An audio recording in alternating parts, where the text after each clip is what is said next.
সুপ্রভাত বন্ধুরা, Sayna and mum's ব্লগে তোমাদের অনেক অনেক স্বাগত। আমি স্বপ্না চলে এলাম আজ আরও একটা ভিডিও নিয়ে। আর আজ হচ্ছে 18th এপ্রিল, এখন বাজে সকাল 10:30।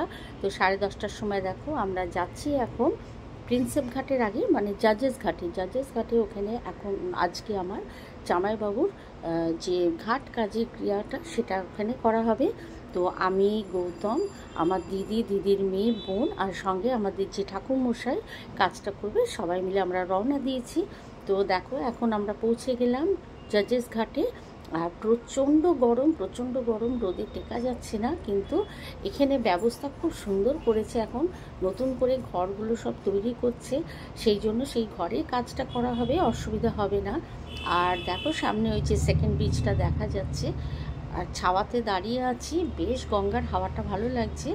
এখানে প্রচুর মানুষের ভিড় হয়েছে, অনেকের কাজ হচ্ছে, এক একটা ঘরে 3-4জন করে কাজ করছে। আর আশেপাশেও গাছের দিকে বেদিতেও অনেকগুলো কাজ হচ্ছে। তো এখানে আসলে না মনটা খুব খারাপ হয়ে যায় গো।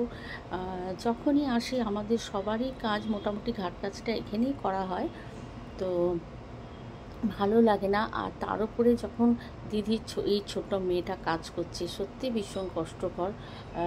নিজের বাবারও যখন কাজ করেছিলাম আমরা, তখন সত্যি এতটাই কষ্ট পেয়েছিলাম বাবা মার বেলা। তো কি করার, কাজটা তো করতেই হবে। তো ওখানে দেখো দিদির মেয়ে আর ওই যে ঠাকুরমশাই সব গুছিয়ে নিয়েছে, বসেছে ও কাজে। এদিকেও কাজ হচ্ছে, ওইদিকেও দেখো একজনের কাজ হচ্ছে, পাশের ঘরেও 4টে কাজ হচ্ছে, আরও এদিকে ওদিকে অনেকগুলো কাজ হচ্ছে।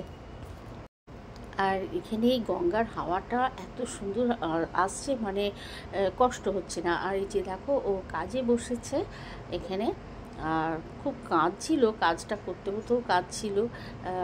একটাই তো মেয়ে, আর বাবাকে হারিয়েছে। সত্যি এই যে কষ্টটা, এটা কারোর সাথে ভাগ করে নেওয়ার মতো নেই।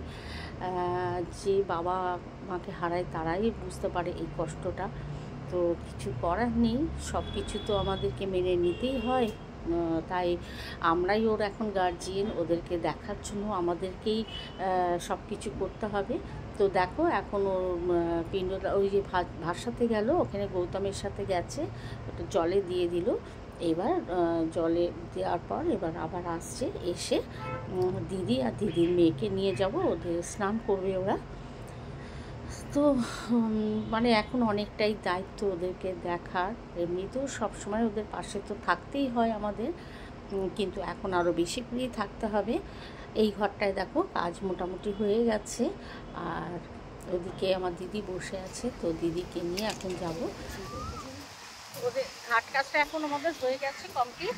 তো এখন আমরা এদিকটা দাঁড়িয়ে আছি, ওদিকটা যাব, একটুখানি জল ফল খাবো। তো এখানে প্রচুর মানুষের কাজ হচ্ছে, অনেকের। আর কি খাওয়া দেখো না, কি সুন্দর। আর দিদি আর দিদির মেয়ে দাঁড়িয়ে আছে এখানে, স্নান করে নতুন বস্ত্র পরেছে। আর এখানে এদিকে বোন দাঁড়িয়ে আছে, এদিকে বোন আছে।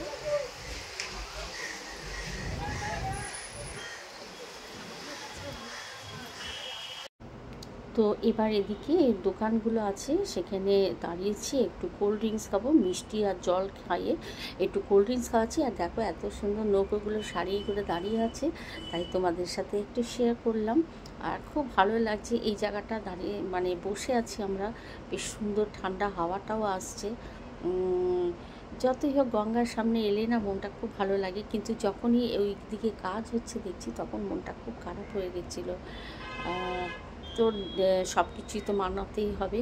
তো এখন আমরা এগুলো খাচ্ছি, আর দিদি ঠাকুরমশাইয়ের সাথেও কথা বলে নিচ্ছে।